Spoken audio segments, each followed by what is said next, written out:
I support the parties in charge. Exactly. I think this every day as I look around. And it's just like it's like the glasses and they live. When I drive by and I see a Black Lives Matter sign in someone's driveway, what they're saying is, I'm obedient to the regime. Yeah, or I love power. And so there's a sort of duality between loyalty and ambition, because what you're saying is, I am loyal to the regime, and I am happy for the feeling of power that being part of the party is giving me. Exactly. And so it's the most common thing in the world. And you look at this regime, and what's so funny is that Americans are exposed to all of this starting in childhood. They're exposed to all of this like dystopian fiction. Like you're constantly reading about dystopias in your like YA books, and you're like, it's nonstop. And yet, you have these sort of basic dystopian things like, the government, these signs actually say, I love power, which is exactly what Václav Havel said in Czechoslovakia in 1976. I wonder if there's any way in which our system of government is anything like Czechoslovakia's in 1976. Well, I think it's very close to it. In some ways, the difference is it had a center. It had a center, and ours does not have a center. And there was a Politburo in Czechoslovakia in 1976. There was a Central Intelligence Agency. This was, this was a classic totalitarian structure. And the thing is, what happens to Americans is they sort of look for this center, and they don't find it. And they don't understand how the system can basically evolve to this point without having some kind of central control, because they see one of the various concepts that people find in this million words that they really like is my idea of the cathedral. Yes. And the point that I keep making is it's a Socratic point. It's simply a question. What is your theory of why the Washington Post and the New York Times and every other prestigious, and the Guardian and every other prestigious voice in society and every prestigious university in society is always on the same page? Yes. It looks as though there was why do Yale and Harvard always agree on everything? Couldn't Yale go libertarian while, Harvard is going woke? Like, why wouldn't that happen? And you look at reality and you're like, there's no way that could happen. That could never happen. And if it could never happen, it means that these organizations are essentially branches, of the same thing. Of the same thing. But when you look at their organizational structure, you don't find any evidence of that. And you're like, where are the wires? Like, I'm looking at this and I'm not seeing the wires. When I saw, when you look at, say, the history of any authoritarian regime, whether it's... Sorry, I got to ask my producer, are you following this? It's amazing. When you look at, sort of the power structure of Eastern Europe, Nazi Germany or whatever, it's a classic dictatorship, classic dystopia. You see the Führer. The Führer has a minister of information. Right. And he's like, print this. There's an org chart. There's an org chart. There's an org chart. And when you look at Harvard and Yale and, the whole rest of the system, okay, there are these accreditation bodies, there are various funding things, but there's no org chart. And the thing is, you can sort of basically work very hard to kind of see an org chart that isn't really there. Or you can think very hard about why this happens. And I can tell you it's not a hard concept to explain. I think it's a hard concept to evangelize, or it's a pretty subtle concept, unfortunately. When you think about the way these oligarchies work, the model of the people who believe in these things, that put the signs on, their lawns, is actually very reasonable. They're like, why should we delegate these decisions to Harvard? And the answer is Harvard and Yale and the whole, other, collective of this world. Why do we delegate these decisions to these people?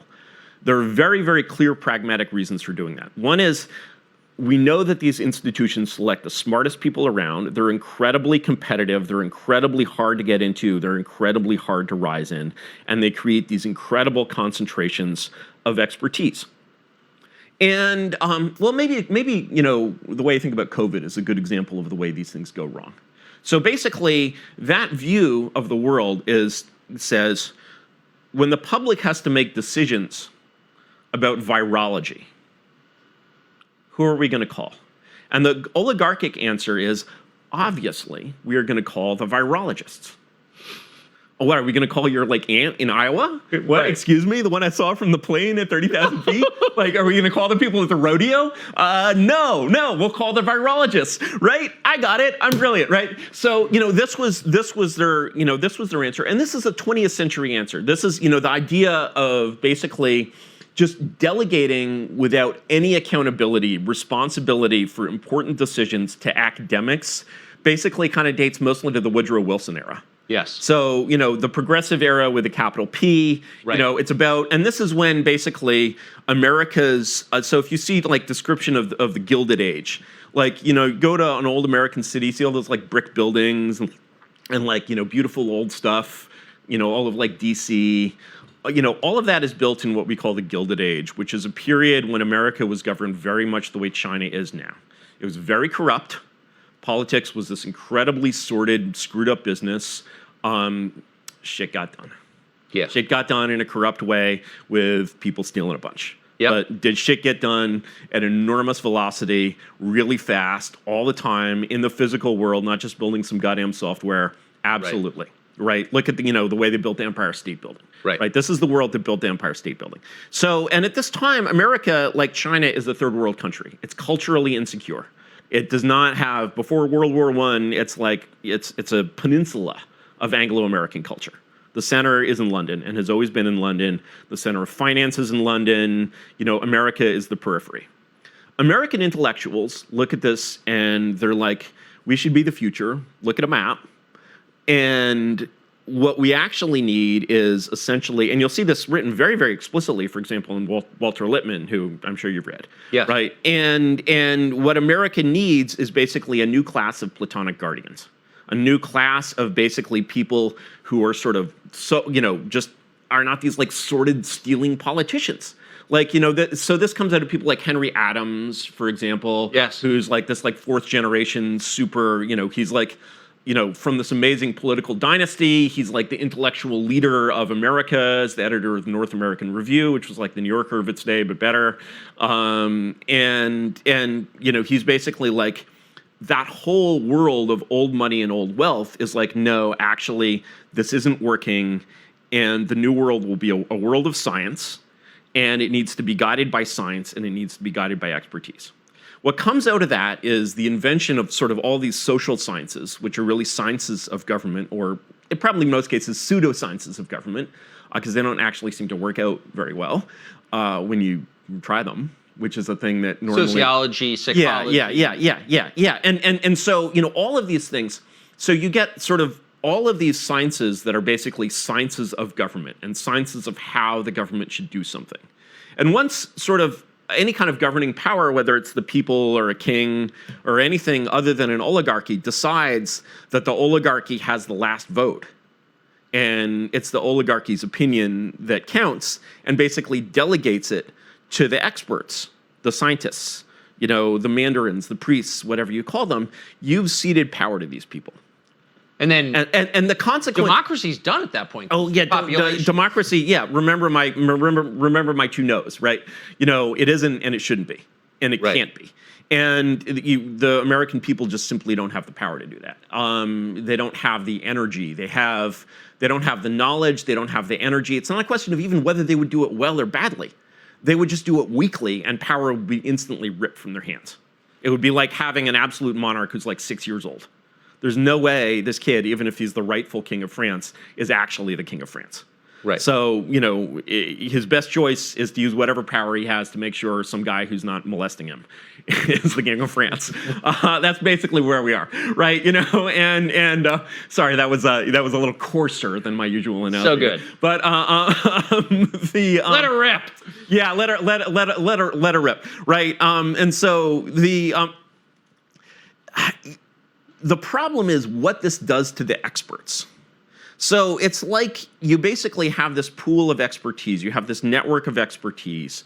And if you have a network of expertise in something that has no possible effect on power at all, like astronomers, you look at American astronomy and you say, has this been corrupted by power?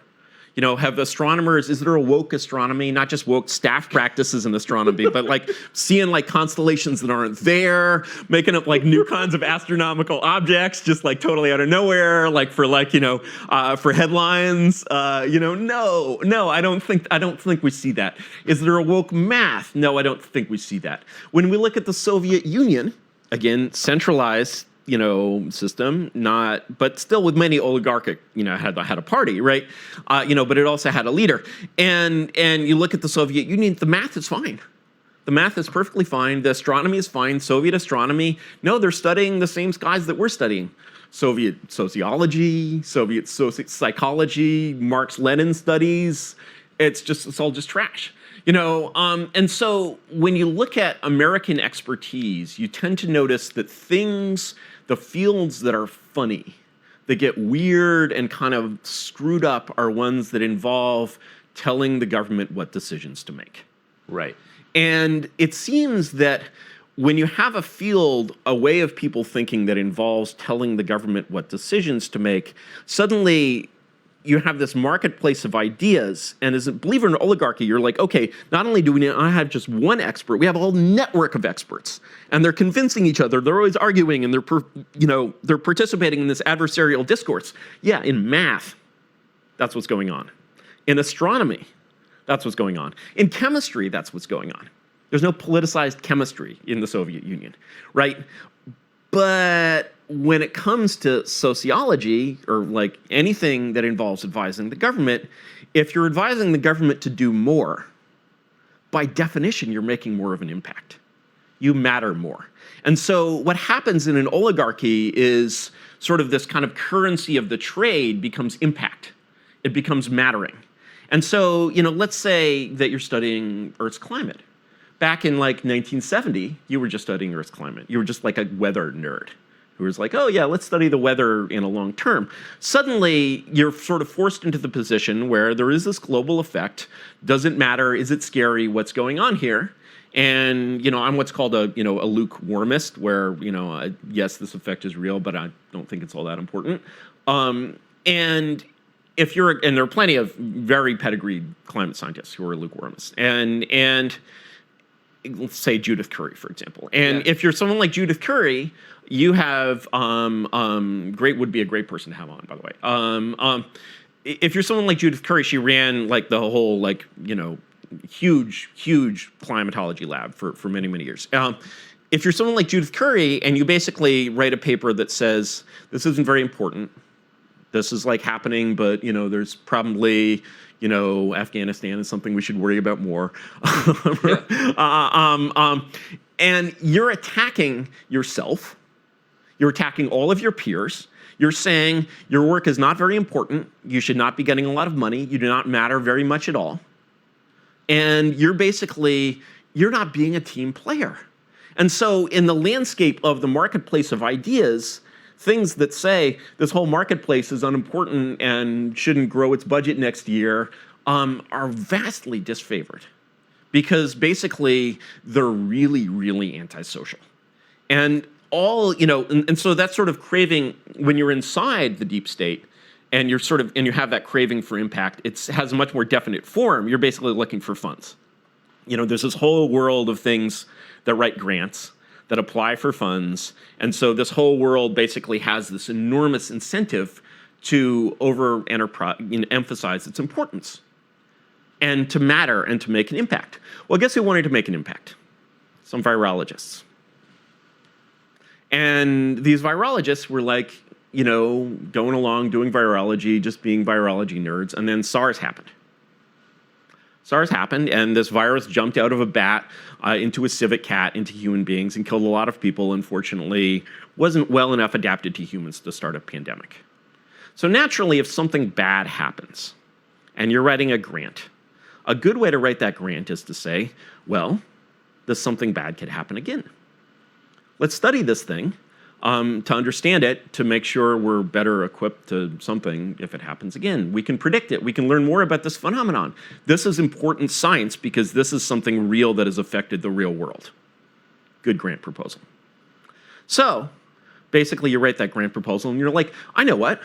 Let's go into like bat caves in China and find all the bat viruses and see if these bat viruses could emerge into humans. And how will we see if they could emerge into humans? Well, we'll screw around with them and try to make them into human viruses. What could go wrong, right? And the ostensible goal, and this was not a Chinese research project. This was an American research project started by a Chinese grad student here who went back to Wuhan and was doing that there. The infamous Batwoman, Xi Jinping, right?